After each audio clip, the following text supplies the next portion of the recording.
ಆತ್ಮೀಯ ವಿದ್ಯಾರ್ಥಿಗಳೇ, ದ್ವಿತೀಯ PUCಯ ಇತಿಹಾಸದ ಮೊದಲನೆಯ ಅಧ್ಯಾಯ ಪೀಠಿಕೆ. ಈ ಪೀಠಿಕೆಯ ಭಾಗದಲ್ಲಿ ನಾವಿವತ್ತು ಬಹಳ ಪ್ರಮುಖವಾದಂತಹ ಒಂದು ವಿಷಯವನ್ನು ಚರ್ಚೆ ಮಾಡ್ತಾ ಬರೋಣ. ಭಾರತದ ಇತಿಹಾಸ ರಚನೆಯಲ್ಲಿ ಮೂಲಾಧಾರಗಳು ಯಾವ ರೀತಿ ಪಾತ್ರವನ್ನು ವಹಿಸುತ್ತೆ, ಈ ಮೂಲಾಧಾರಗಳು ಯಾವುದೆಲ್ಲ ಇದ್ದಾವೆ, ಮೂಲಾಧಾರಗಳ ಪ್ರಕಾರಗಳು ಯಾವ್ಯಾವುದು, ಮತ್ತೆ ಮೂಲಾಧಾರಗಳಿಲ್ಲದೆ ಇತಿಹಾಸ ರಚನೆ ಸಾಧ್ಯ ಇಲ್ಲ ಯಾಕೆ, ಈ ವಿಚಾರಗಳನ್ನು ನಾವಿವತ್ತು ತಿಳ್ಕೊಳ್ತಾ ಬರೋಣ. ಕಳೆದ ವರ್ಷ ನಾವು ಅಧ್ಯಯನ ಮಾಡಿದ್ದೀವಿ ಇತಿಹಾಸ ಅಂದ್ರೇನು ಅಂತ.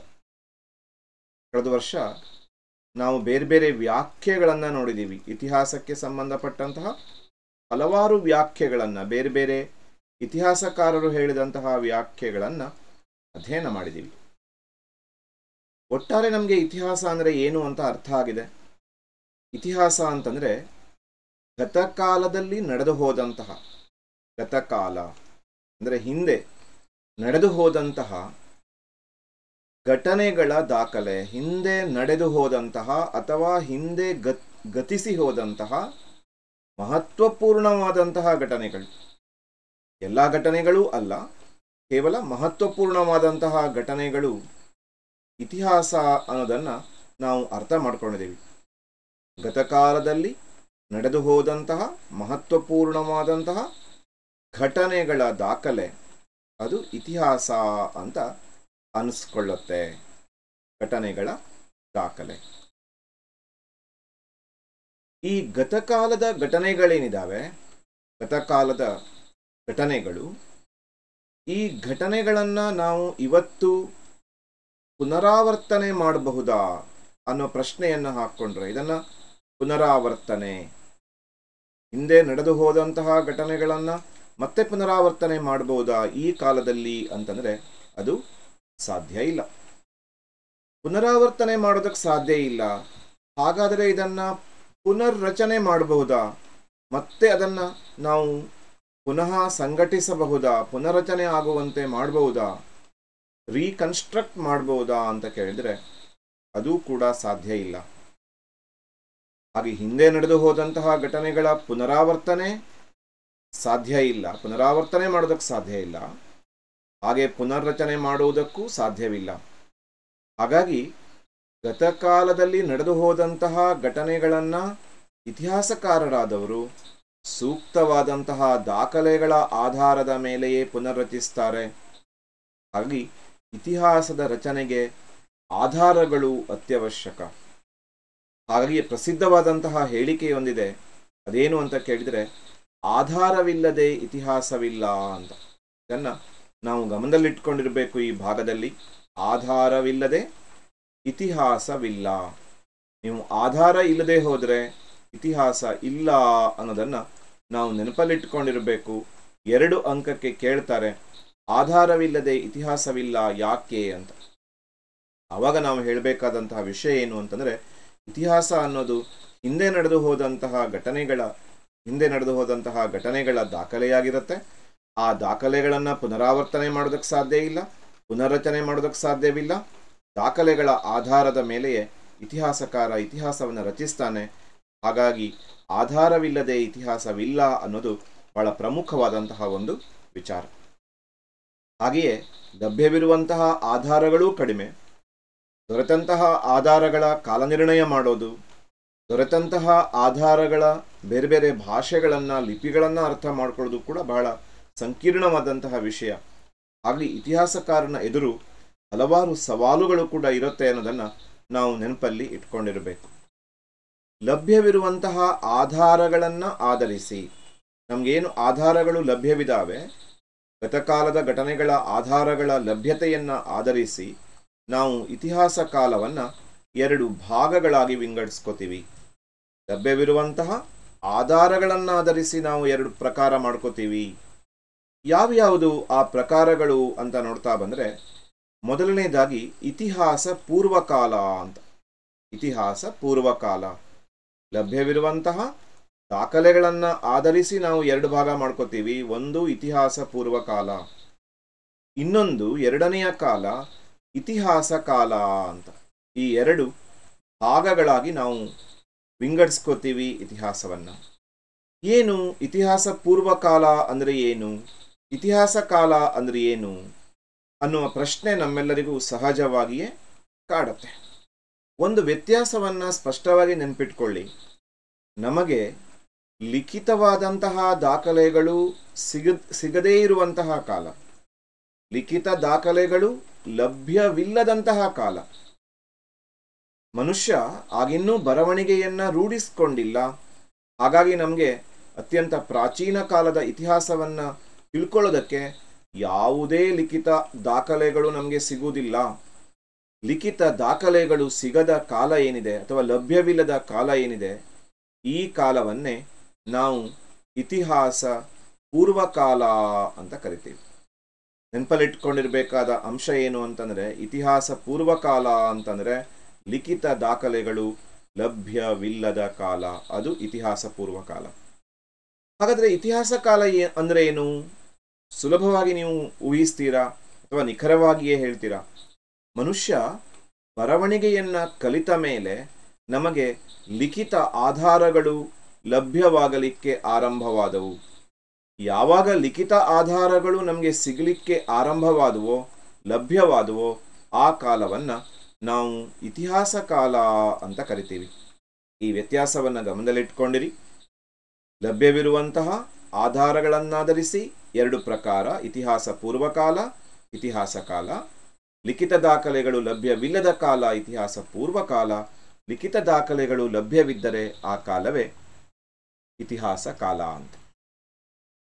ಈಗ ನಾವು ಮುಂದುವರೆದು ಆಧಾರಗಳನ್ನು ಎರಡು ಪ್ರಕಾರಗಳಾಗಿ ವಿಂಗಡಿಸ್ಕೋತೀವಿ. ವಿಶೇಷವಾಗಿ ಅವುಗಳನ್ನು ನಾವು ಮೂಲಾಧಾರಗಳು ಅಂತ ಕರಿತೀವಿ. ಆಧಾರಗಳಲ್ಲಿ ಎರಡು ಪ್ರಕಾರಗಳಿದ್ದಾವೆ ಅಂತ ನೋಡ್ತೀವಿ.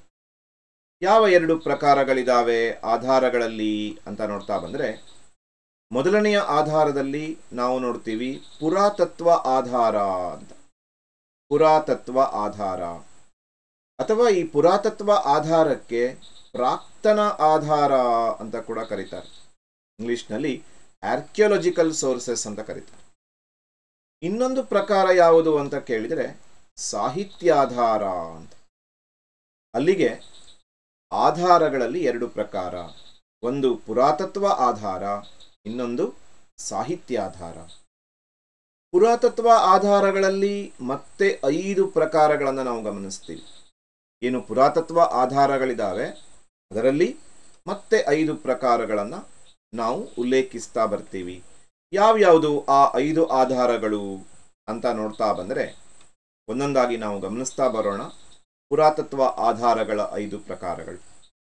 ಅದರಲ್ಲಿ ಮೊದಲನೇದು, ಮೂಲಾಧಾರಗಳನ್ನು ಹೆಕ್ಕಿ ತೆಗೆಯುವ ಸಲುವಾಗಿ ವೈಜ್ಞಾನಿಕವಾಗಿ ಭೂಮಿಯನ್ನು ಅಗೆಯುವ ಪ್ರಕ್ರಿಯೆ ನಡೆಯುತ್ತೆ. ಅದಕ್ಕೆ ಉತ್ಖನನ ಅಂತ ಕರಿತೀವಿ. ಆಮೇಲೆ ಪ್ರಾಚೀನ ಕಾಲದ ಮಾನವ ನಿರ್ಮಿಸಿದಂತಹ ಅನೇಕ ಕೋಟೆ ಕೊತ್ತಲಗಳು, ಅರಮನೆಗಳು, ಇವೆಲ್ಲವುಗಳನ್ನು ನಾವು ಸ್ಮಾರಕ ಅಂತ ಪರಿಗಣಿಸ್ತೀವಿ. ಇನ್ನು ಮೂರನೇದು, ಪುರಾತನ ಮಾನವ ಹೊರಡಿಸಿದಂತಹ ವೈವಿಧ್ಯಮಯವಾದಂತಹ ಲೋಹಗಳಿಂದ ಮಾಡಿದ ನಾಣ್ಯಗಳು. ಅದನ್ನು ನಾವು ಮೂರನೆಯ ಪ್ರಕಾರವಾಗಿ ಇಟ್ಕೋತೀವಿ. ಆ ನಂತರ ಪ್ರಾಚೀನ ಮಾನವ ಬಿಡಿಸಿದ ಆತನ ಕಲ್ಪನೆಯ ಕಥೆಯನ್ನು ಹೇಳುವಂತಹ ವರ್ಣಚಿತ್ರಗಳು. ಹಾಗೂ ಕೊನೆಯದಾಗಿ, ಇದು ಲಿಖಿತ ದಾಖಲೆ ಆದರೂ ಕೂಡ ಇದನ್ನು ಪುರಾತತ್ವ ಆಧಾರ ಅಂತಲೇ ಇಟ್ಕೋತೀವಿ. ಅದು ಯಾವುದು ಅಂತ ಕೇಳಿದರೆ ಶಾಸನಗಳು. ಇದರಲ್ಲಿ ಬರವಣಿಗೆ ಇರುತ್ತೆ, ಆ ಬರವಣಿಗೆ ನಮಗೆ ಲಿಖಿತವಾಗಿ ದಾಖಲೆಯನ್ನು ಕೊಡುತ್ತೆ. ಆದರೂ ಪುರಾತತ್ವ ಆಧಾರಗಳಲ್ಲಿ ನಾವು ಈ ಥರ ಉತ್ಖನನ, ಸ್ಮಾರಕ, ನಾಣ್ಯ, ವರ್ಣಚಿತ್ರ, ಶಾಸನ ಎಂಬ 5 ಪ್ರಕಾರಗಳನ್ನು ನೋಡಿದರೆ, ಸಾಹಿತ್ಯಾಧಾರದಲ್ಲಿ ಕೂಡ 2 ಪ್ರಕಾರಗಳನ್ನು ನಾವು ಗಮನಿಸ್ತೀವಿ. ಸಾಹಿತ್ಯಾಧಾರದಲ್ಲಿ 2 ಪ್ರಕಾರಗಳು.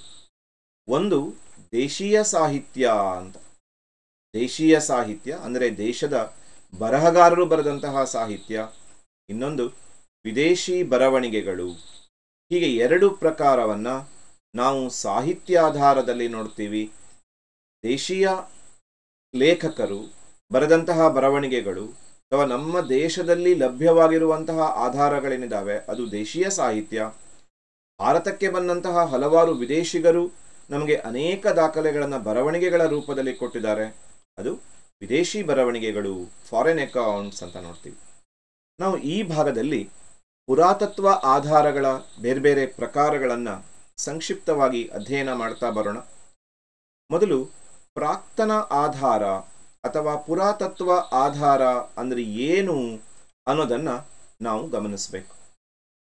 ಪ್ರಾಚೀನ ಕಾಲದಲ್ಲಿ ಮನುಷ್ಯ ಜೀವನವನ್ನು ನಡೆಸಿದ್ದ.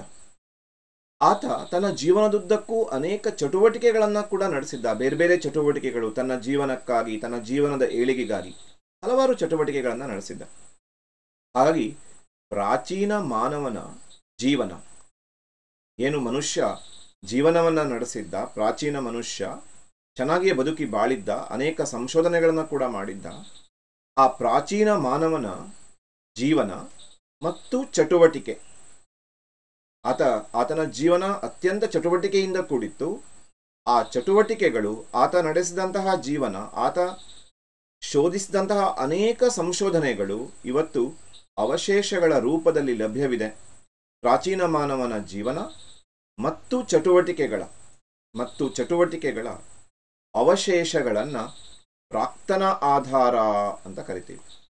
ಇದನ್ನು ಗಮನದಲ್ಲಿ ಇಟ್ಕೊಂಡಿರಬೇಕು. ಪ್ರಾಕ್ತನ ಆಧಾರ ಅಂದರೆ ಏನು ಅಂತ ಕೇಳಿದರೆ, ಪ್ರಾಚೀನ ಕಾಲದಲ್ಲಿ ಮನುಷ್ಯ ಬಾಳಿ ಬದುಕಿದ್ದ, ಅನೇಕ ಸ್ಮಾರಕಗಳನ್ನು, ವಸ್ತುಗಳನ್ನು ಆತ ಬಿಟ್ಟು ಹೋಗಿದ್ದಾನೆ. ಆತನ ಚಟುವಟಿಕೆಗಳ ಫಲವಾಗಿ ಆ ವಸ್ತುಗಳು ನಿರ್ಮಾಣಗೊಂಡಿದ್ದು.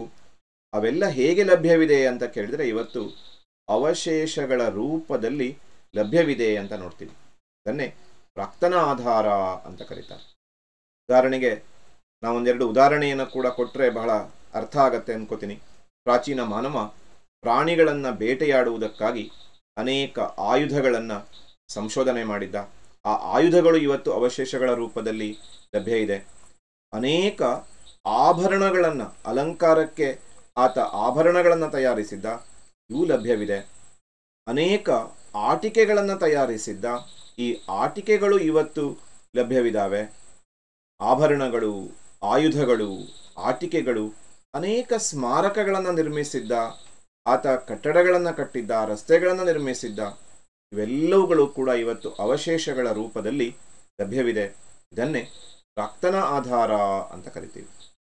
ಈ ಪ್ರಾಕ್ತನ ಆಧಾರದಲ್ಲಿ ನಾವು ಮೊದಲನೆಯ ಭಾಗವನ್ನು ಅಧ್ಯಯನ ಮಾಡುವುದಾದರೆ, ಮೊದಲನೆಯ ಭಾಗಕ್ಕೆ ಹೆಸರು ಉತ್ಖನನ ಅಂತ.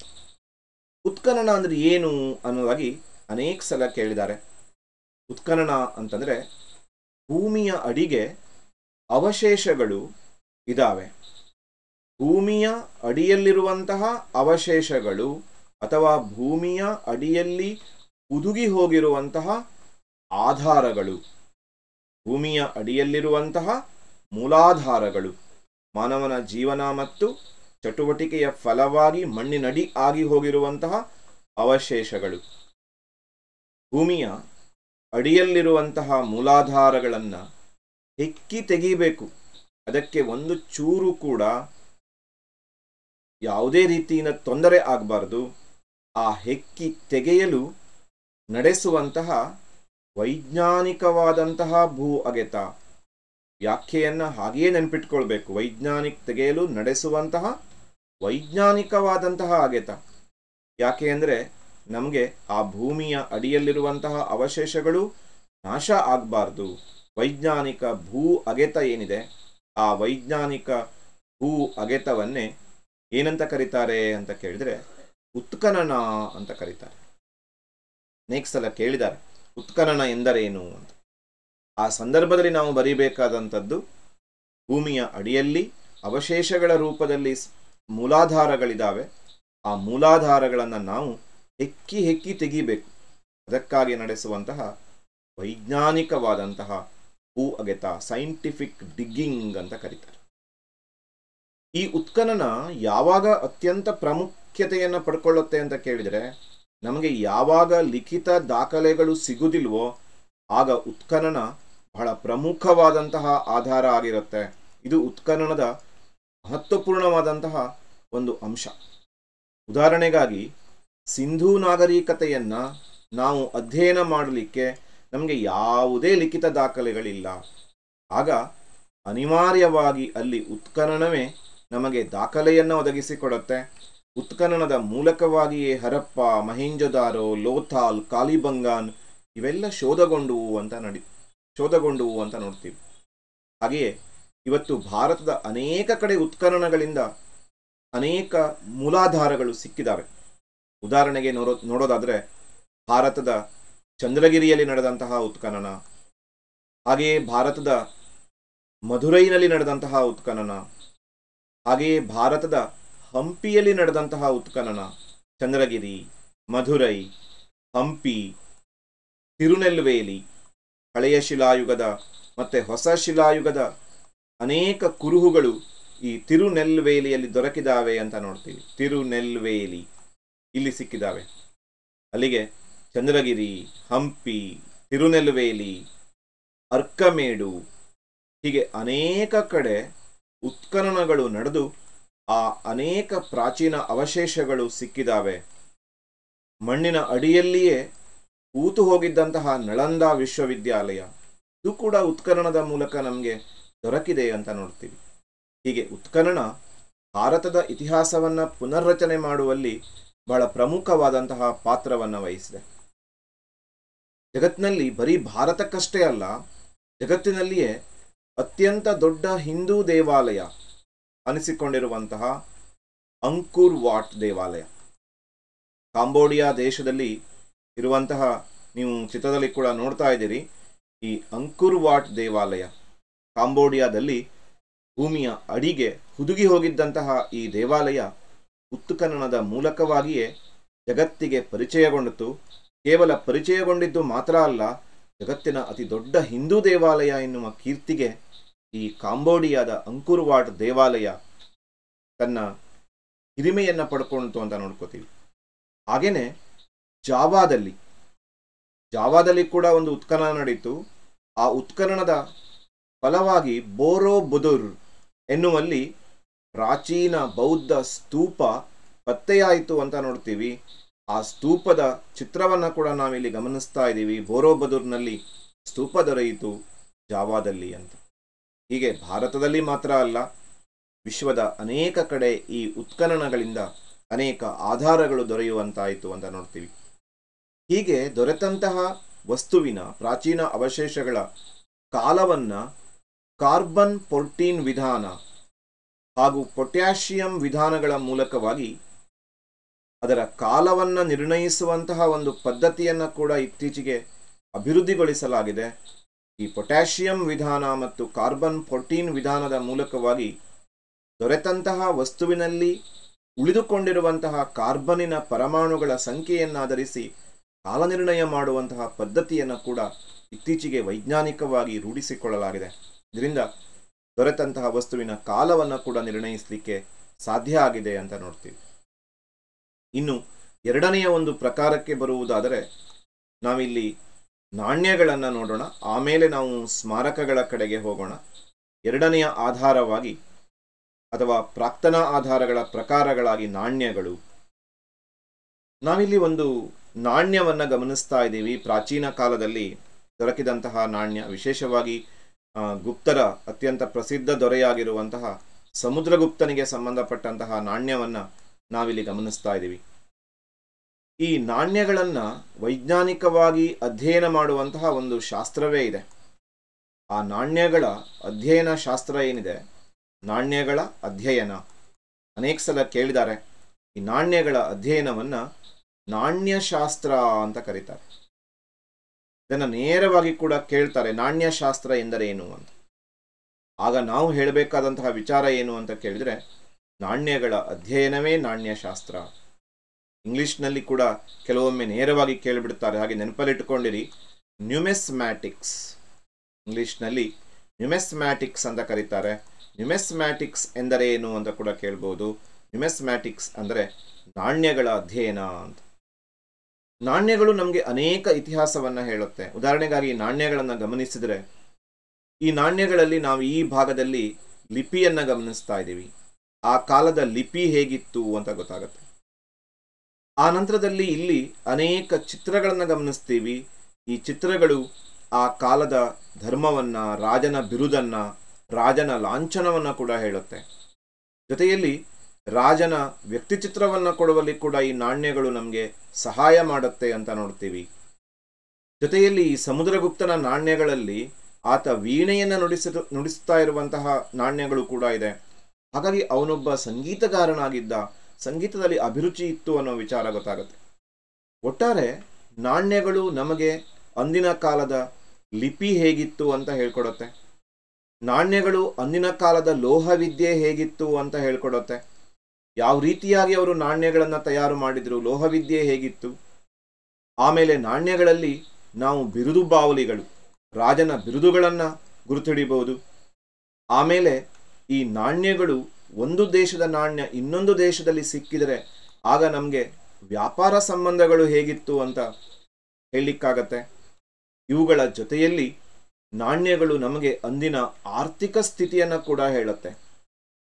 ಬಂಗಾರದ ನಾಣ್ಯಗಳಾದರೆ ಆ ಕಾಲದ ಆರ್ಥಿಕ ಸ್ಥಿತಿ ತುಂಬ ಚೆನ್ನಾಗಿತ್ತು ಅನ್ನೋದನ್ನು ಅರ್ಥ ಮಾಡ್ಕೋಬಹುದು.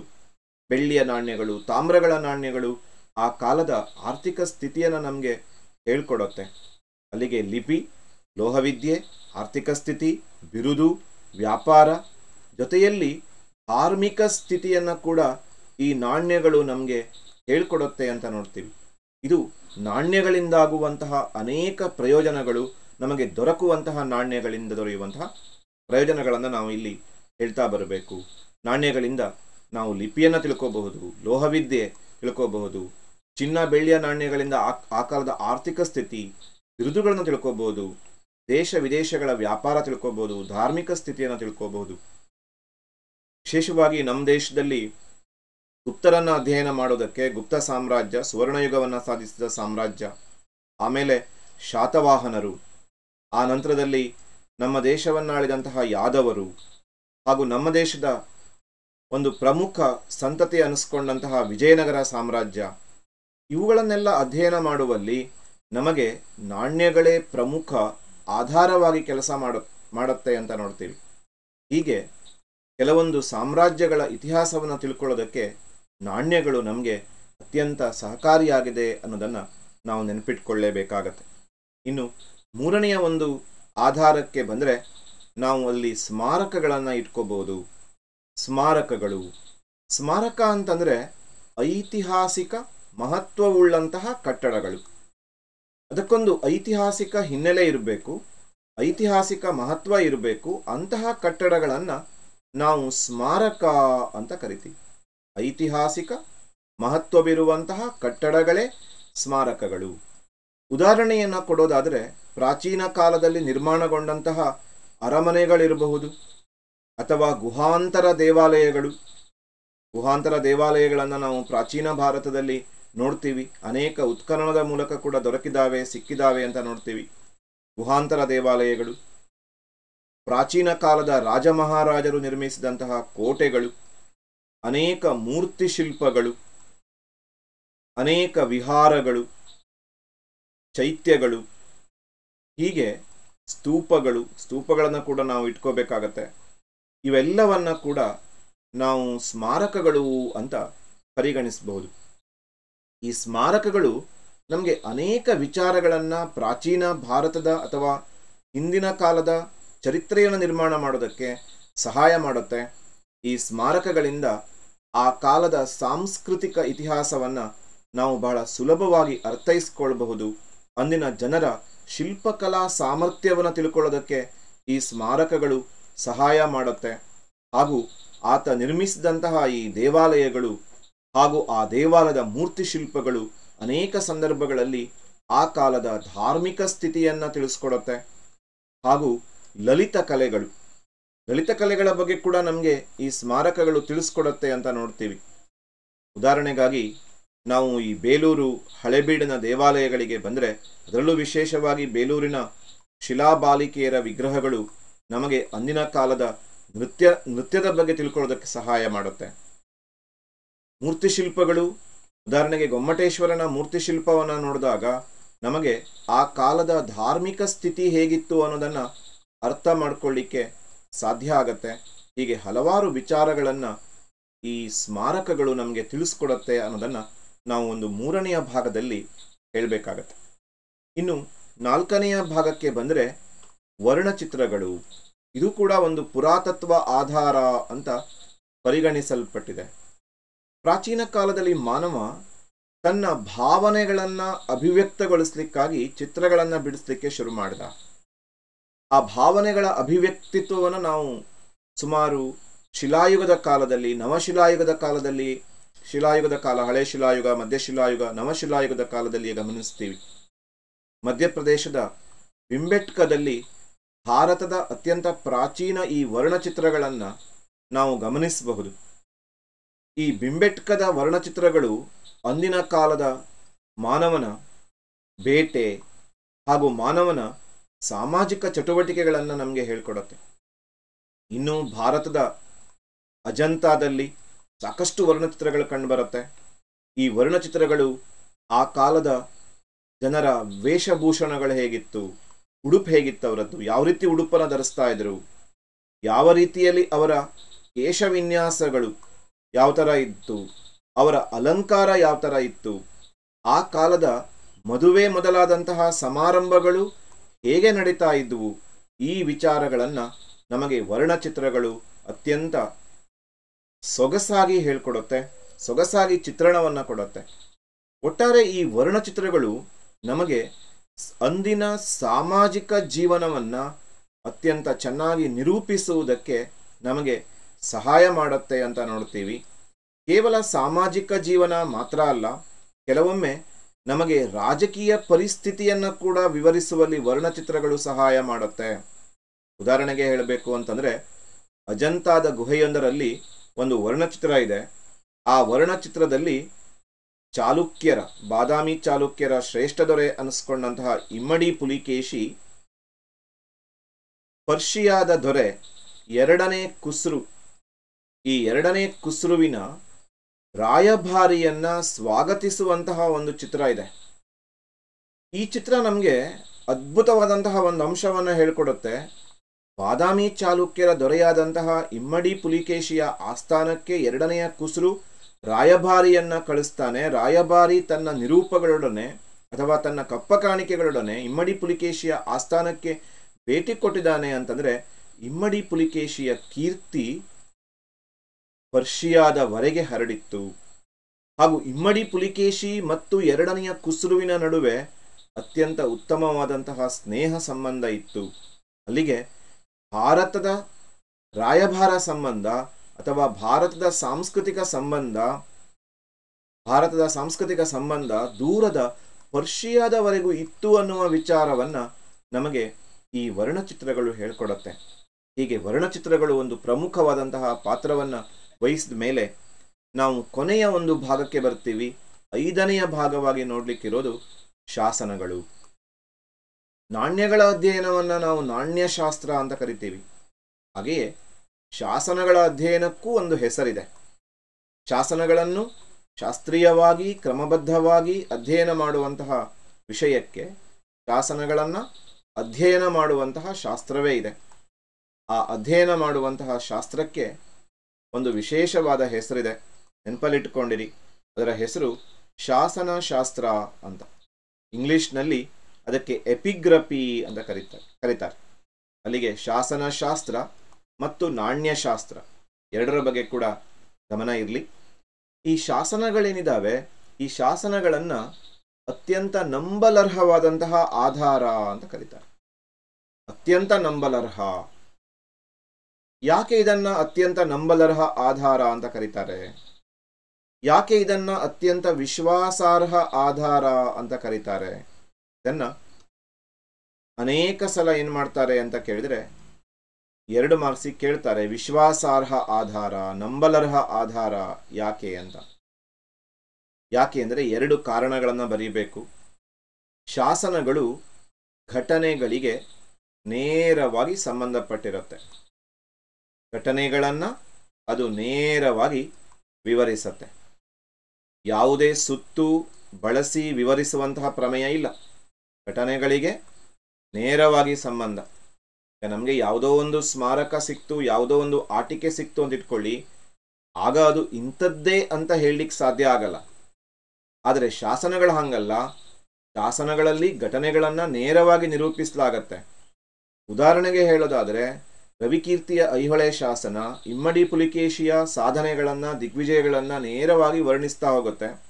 ಅಲ್ಲಿಗೆ ಐಹೊಳೆ ಶಾಸನ ಸುತ್ತಿ ಬಳಸಿ ಯಾವ ವಿಚಾರವನ್ನು ಹೇಳದೆ ಇಮ್ಮಡಿ ಪುಲಿಕೇಶಿಯ ಸಾಧನೆಗಳನ್ನು ಮಾತ್ರ ವಿವರಿಸ್ತಾ ಹೋಗುತ್ತೆ. ಹಾಗಾಗಿ ಅದನ್ನು ನಾವು ನಂಬಲಿಕ್ಕೆ ಹಾಗೂ ತರ್ಕಬದ್ಧವಾಗಿ ಯೋಚಿಸಲಿಕ್ಕೆ ಬಹಳ ಅನುಕೂಲ ಆಗತ್ತೆ. ಹಾಗೆ ಘಟನೆಗಳಿಗೆ ನೇರವಾಗಿ ಸಂಬಂಧವನ್ನು ಹೊಂದಿದೆ ಅಂತ ನೋಡ್ತೀವಿ. ಎರಡನೆಯದು, ಈ ಶಾಸನಗಳು ಸಮಕಾಲೀನವಾಗಿರುತ್ತವೆ, ಕಂಟೆಂಪ್ರರಿ ಅಂತ ನೋಡ್ತೀವಿ. ಸಮಕಾಲೀನವಾಗಿರುತ್ತವೆ. ಈ ಶಾಸನಗಳನ್ನು ಹೊರಡಿಸಿದಂತಹ ಸಂದರ್ಭ ಮತ್ತು ನಡೆದಂತಹ ಘಟನೆ ಎರಡೂ ಕೂಡ ಒಂದೇ ಕಾಲಘಟ್ಟದಲ್ಲಿ ನಡೆದಿರುತ್ತೆ. ಇದನ್ನೇ ನಾವು ಸಮಕಾಲೀನ ಅಂತ ಕರಿತೀವಿ. ಉದಾಹರಣೆಗೆ ಮತ್ತೆ ರವಿಕೀರ್ತಿಯ ಐಹೊಳೆ ಶಾಸನವನ್ನೇ ತಗೊಂಡ್ರೆ, ಐಹೊಳೆಯ ಶಾಸನ ಬರೆಸಿದಂತಹ ಕಾಲ, ಬರೆಯಲ್ಪಟ್ಟಂತಹ ಕಾಲ, ಇಮ್ಮಡಿ ಪುಲಿಕೇಶಿಯ ಕಾಲ, ರವಿಕೀರ್ತಿಯ ಕಾಲ, ಯುದ್ಧ ನಡೆದಂತಹ ಕಾಲ ಎಲ್ಲವೂ ಕೂಡ ಒಂದೇ ಕಾಲಘಟ್ಟದಲ್ಲಿ ಬರೋದ್ರಿಂದ ಅದು ಹೆಚ್ಚು ನಂಬಲಿಕ್ಕೆ ಅರ್ಹ. ಮುಂದೆ ಯಾರೋ ಇನ್ಯಾರನ್ನೋ ಕೇಳಿ ಬರೆದಿದ್ದರೆ ಅದು ಅಷ್ಟು ನಂಬಲಿಕ್ಕೆ ಅರ್ಹ ಅಲ್ಲ. ಹಾಗಾಗಿ ರವಿಕೀರ್ತಿ ಸ್ವತಃ ಯುದ್ಧವನ್ನು ನೋಡಿದಾನೆ, ಇಮ್ಮಡಿ ಪುಲಿಕೇಶಿಯ ಆಸ್ಥಾನದಲ್ಲಿದ್ದ, ಆ ಘಟನೆಗಳನ್ನು ಆತ ಆ ಕಾಲದಲ್ಲಿಯೇ ನಿರೂಪಿಸ್ತಾನೆ. ಅದು ಸಮಕಾಲೀನವಾಗಿರುತ್ತದೆ ಅಂತ ನೋಡ್ತೀವಿ. ಹಾಗಾಗಿ ಘಟನೆಗಳನ್ನು ನೇರವಾಗಿ ಸಂಬಂಧ ಹೊಂದಿರುತ್ತೆ, ಸಮಕಾಲೀನವಾಗಿರುತ್ತದೆ. ಹಾಗಾಗಿ ಈ ಶಾಸನಗಳು ಅತ್ಯಂತ ನಂಬಲರ್ಹ ಅನ್ನೋದನ್ನು ನಾವು ನೆನಪಲ್ಲಿಟ್ಕೊಂಡಿರಬೇಕು. ಇನ್ನು ನಮ್ಮ ದೇಶದಲ್ಲಿ ಸುಮಾರು 75,000 ಶಾಸನಗಳು ದೊರಕಿದಾವೆ. ಅದ್ಭುತವಾದಂತಹ ವಿಚಾರ, 75,000 ಶಾಸನಗಳು ದೊರಕಿದಾವೆ. ನಮ್ಮ ರಾಜ ಮಹಾರಾಜರು ತಮ್ಮ ಸಾಧನೆಗಳನ್ನು ಶಾಸನಗಳ ಮೂಲಕ ನಮಗೆ ಬಿಟ್ಕೊಟ್ಟು ಹೋಗಿದ್ದಾರೆ. ಅವರಿಗೊಂದು ಆ ಐತಿಹಾಸಿಕ ಪ್ರಜ್ಞೆ ಇದೆ.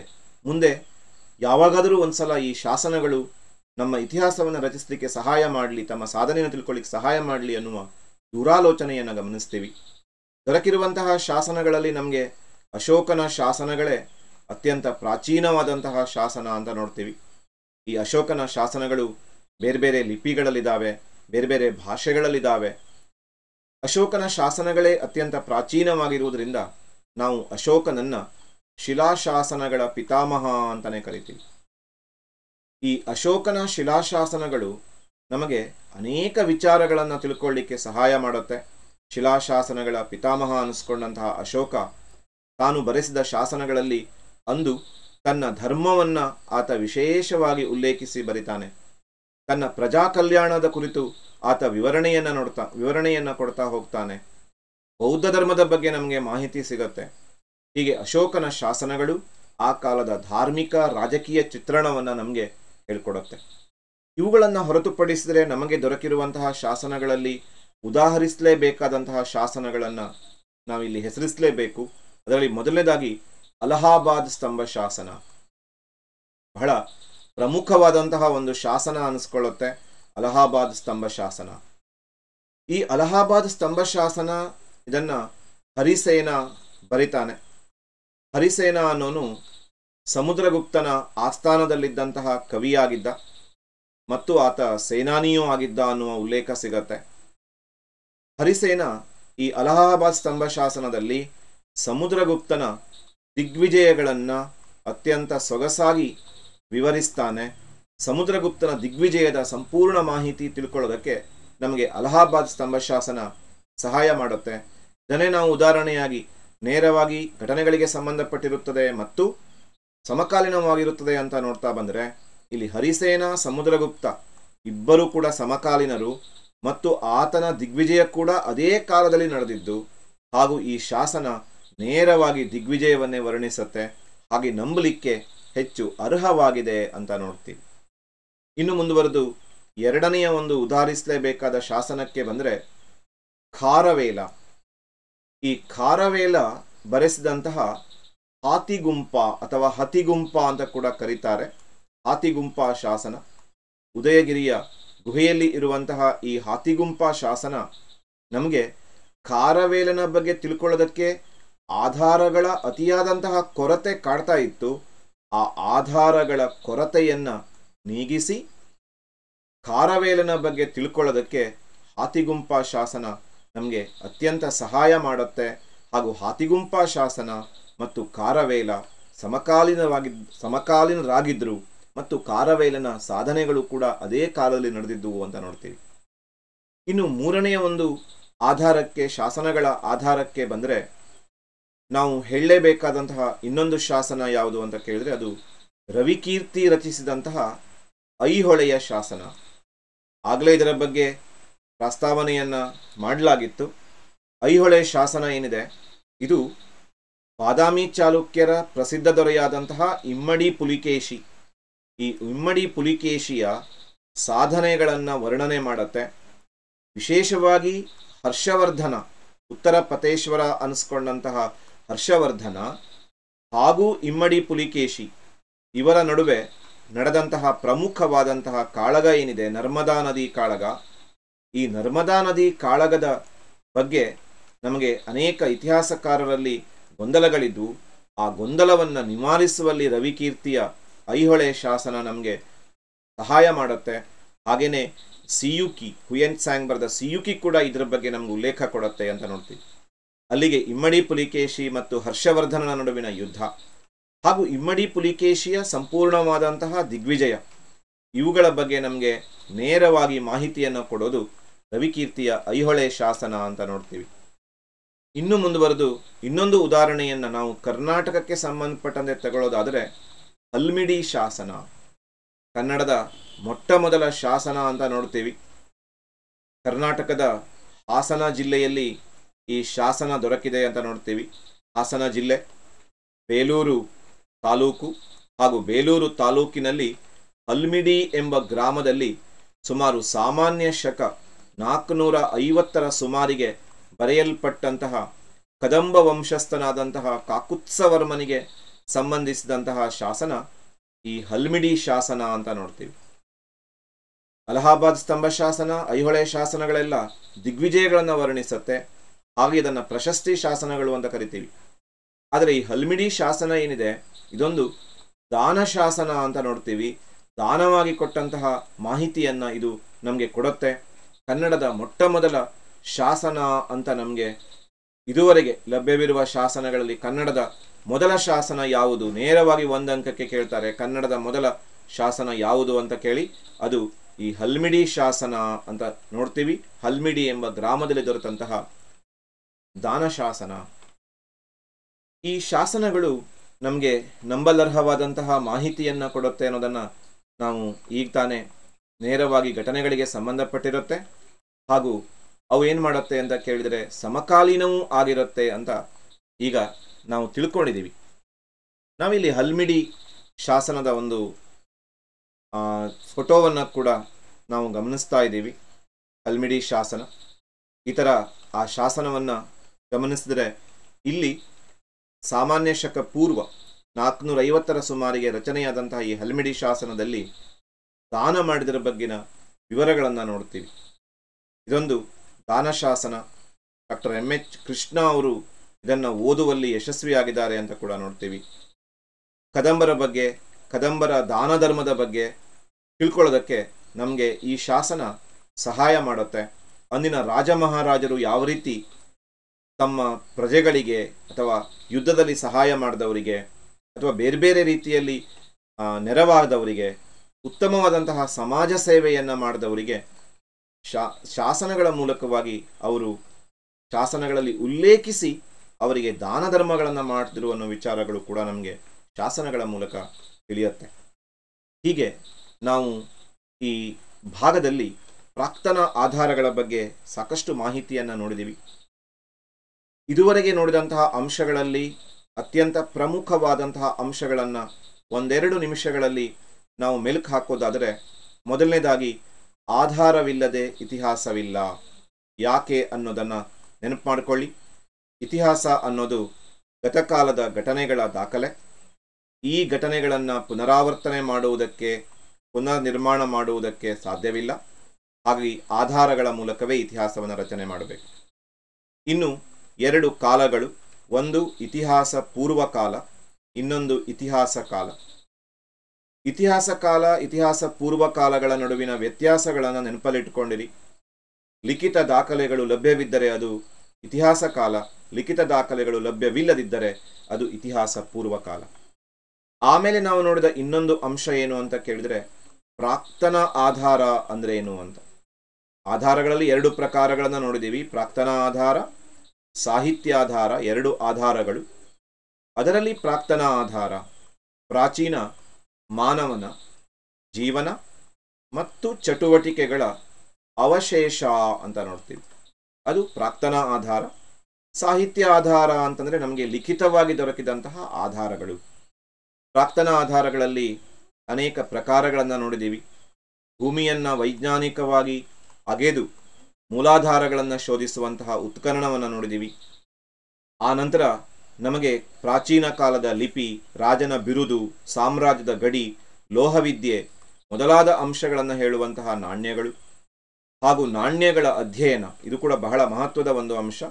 ನಾಣ್ಯಗಳ ಅಧ್ಯಯನ ಅದು ನಾಣ್ಯಶಾಸ್ತ್ರ ಅಂತ ಕರೆಯಲ್ಪಡುತ್ತೆ. ನಾಣ್ಯಗಳ ಅಧ್ಯಯನ, ನಾಣ್ಯಶಾಸ್ತ್ರ ಎಂದರೇನು, ನ್ಯೂಮಿಸ್ಮ್ಯಾಟಿಕ್ಸ್ ಎಂದರೇನು ಅಂತ ಕೂಡ ಕೇಳ್ತಾರೆ. ಹಾಗೂ ವಿಶೇಷವಾಗಿ ಶಾತವಾಹನರು, ಗುಪ್ತರು ಮತ್ತು ಯಾದವರು, ವಿಜಯನಗರದ ಅರಸರ ಬಗ್ಗೆ ತಿಳ್ಕೊಳ್ಳೋದಕ್ಕೆ ನಾಣ್ಯಗಳು ಸಹಾಯ ಮಾಡುತ್ತೆ ಅಂತ ನೋಡ್ತೀವಿ. ನಾಣ್ಯಗಳ ನಂತರದಲ್ಲಿ ನಾವು ಗಮನಿಸಿದ್ದು ಸ್ಮಾರಕಗಳು. ಭಾರತದ ಸಾಂಸ್ಕೃತಿಕ ಚರಿತ್ರೆಯನ್ನು ಹೇಳುವಲ್ಲಿ ಸ್ಮಾರಕಗಳು ಬಹಳ ಪ್ರಮುಖ ಪಾತ್ರ ವಹಿಸುತ್ತೆ. ಐತಿಹಾಸಿಕ ಮಹತ್ವವನ್ನು ಹೊಂದಿರುವಂತಹ ಕಟ್ಟಡಗಳೇ ಸ್ಮಾರಕಗಳು ಅಂತ ನಾವು ನೋಡ್ತೀವಿ. ಎಲ್ಲ ಕಟ್ಟಡಗಳನ್ನು ನಾವು ಸ್ಮಾರಕ ಅಂತ ಹೇಳೋದಕ್ಕೆ ಸಾಧ್ಯವಿಲ್ಲ, ಅದಕ್ಕೆ ಐತಿಹಾಸಿಕ ಮಹತ್ವವಿರಬೇಕು ಅಂತ ನೋಡ್ತೀವಿ. ಅದು ದೇವಾಲಯ, ಮೂರ್ತಿಗಳು, ಅರಮನೆಗಳು, ಕೋಟೆಗಳು, ಬಸದಿಗಳು, ಸ್ತೂಪಗಳೆಲ್ಲ ಇರ್ಬೋದು. ಧಾರ್ಮಿಕ ಇತಿಹಾಸವನ್ನು ಮತ್ತು ಸಾಂಸ್ಕೃತಿಕ ಇತಿಹಾಸವನ್ನು ಹೇಳ್ಕೊಡುವಲ್ಲಿ ಪ್ರಮುಖ ಪಾತ್ರ ವಹಿಸುತ್ತೆ. ಉತ್ಖನನ, ನಾಣ್ಯಗಳು, ಸ್ಮಾರಕಗಳು ಆದಮೇಲೆ ವರ್ಣಚಿತ್ರಗಳನ್ನು ನೋಡಿದ್ವಿ. ವರ್ಣಚಿತ್ರಗಳು ವಿಶೇಷವಾಗಿ ನಮಗೆ ಅಂದಿನ ಸಾಮಾಜಿಕ ಜೀವನ ಮತ್ತು ರಾಜಕೀಯ ಜೀವನವನ್ನು ಹೇಳ್ಕೊಡುತ್ತೆ. ಆ ರಾಜಕೀಯ ಮತ್ತು ಸಾಮಾಜಿಕ ಚಿತ್ರಣವನ್ನು ಕೊಡೋದಕ್ಕೆ ನಮಗೆ ಸಹಾಯ ಮಾಡುತ್ತೆ. ರಾಯಭಾರ ಸಂಬಂಧವನ್ನು ಹೇಳಿದಂತಹ ಅಜಂತಾದ ಚಿತ್ರಗಳನ್ನು ನಾವಿಲ್ಲಿ ಹೆಸರಿಸಲೇಬೇಕು. ಹಾಗೂ ಲೇಪಾಕ್ಷಿಯಲ್ಲಿ ಕೂಡ ನಮಗೆ ಅನೇಕ ವರ್ಣಚಿತ್ರಗಳು ಸಿಗತ್ತೆ. ಶೈವರ ಅಜಂತ ಅಂತಲೇ ಲೇಪಾಕ್ಷಿಯನ್ನು ಕರೀತಾರೆ. ನಮಗೆ ವಿಜಯನಗರ ಕಾಲದ ಅನೇಕ ಸ್ಥಿತಿಗತಿಗಳನ್ನು ತಿಳ್ಕೊಳ್ಳೋದಕ್ಕೆ ಈ ಶೈವರ ಅಜಂತ ಅನ್ಸ್ಕೊಂಡಂತಹ ಲೇಪಾಕ್ಷಿ ನಮ್ಗೆ ಸಹಾಯ ಮಾಡುತ್ತೆ. ಇಲ್ಲಿ ಶೈವ ಧರ್ಮಕ್ಕೆ ಸಂಬಂಧಪಟ್ಟಂತಹ ಅನೇಕ ಚಿತ್ರಗಳನ್ನು, ಮದನ ವಿಜಯ, ತ್ರಿಪುರ ಸಂಹಾರ, ಹೀಗೆ ಅನೇಕ ಚಿತ್ರಗಳನ್ನು ನೋಡ್ತೀವಿ. ಇನ್ನು ಕೊನೆಯದಾಗಿ ನಾವು ಗಮನಿಸಿದ್ದು ಅತ್ಯಂತ ನಂಬಲರ್ಹವಾದಂತಹ ಆಧಾರ ಅನ್ನಿಸ್ಕೊಂಡಂತಹ ಶಾಸನಗಳು. ಶಾಸನಗಳ ಅಧ್ಯಯನಕ್ಕೆ ಶಾಸನ ಶಾಸ್ತ್ರ ಅಂತ ನಾವು ಹೇಳ್ತೀವಿ. ಅತ್ಯಂತ ನಂಬಲರ್ಹ, ಯಾಕೆಂದರೆ ಅವು ಸಮಕಾಲೀನವಾಗಿರುತ್ತವೆ. 2 ಮಾರ್ಕ್ಸಿಗೆ ಕೇಳುವ ಅತಿ ಪ್ರಮುಖವಾದಂತಹ ವಿಚಾರ, ಈ 2 ಶಬ್ದ ನೆನಪಿಟ್ಕೊಳ್ಳಿ, ಸಮಕಾಲೀನವಾಗಿರುತ್ತದೆ.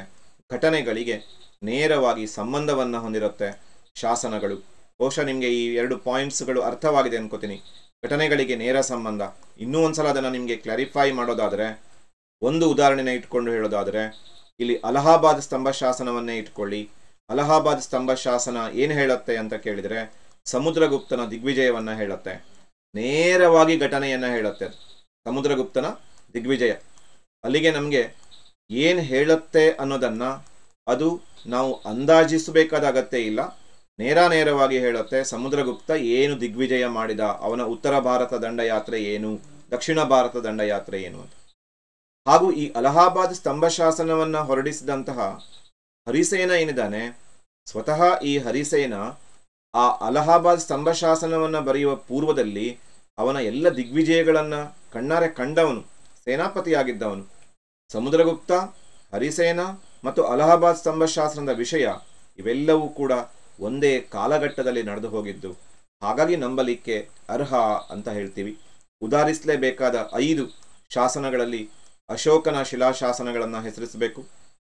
ಇದು ಬಹಳ ಪ್ರಾಚೀನವಾದಂತಹ ಶಿಲಾಶಾಸನ ಅಂತ ನೋಡ್ತೀವಿ. ಅಶೋಕನ ಶಿಲಾಶಾಸನದ ನಂತರ ನಾವು ನೋಡ್ಲಿಕ್ಕಿರೋದು ಹರಿಸೇನ ಬರೆದಂತಹ ಅಲಹಾಬಾದ್ ಸ್ತಂಭ ಶಾಸನ, ಇದನ್ನು ಬರೀಬೇಕು. 3ನೇದಾಗಿ ನಾವು ಉದಾಹರಿಸಲೇಬೇಕಾಗಿದ್ದು ಖಾರವೇಲನ ಹತಿಗುಂಪ ಅಥವಾ ಹಾತಿಗುಂಪ ಅಂತ ಕೂಡ ಕೆಲವೊಮ್ಮೆ ಉಲ್ಲೇಖ ಇದೆ. ಹತಿಗುಂಪ ಶಾಸನವನ್ನು ಉಲ್ಲೇಖಿಸಬೇಕು. 4ನೇದಾಗಿ ರವಿಕೀರ್ತಿ ಬರೆದಂತಹ ಐಹೊಳೆಯ ಶಾಸನ.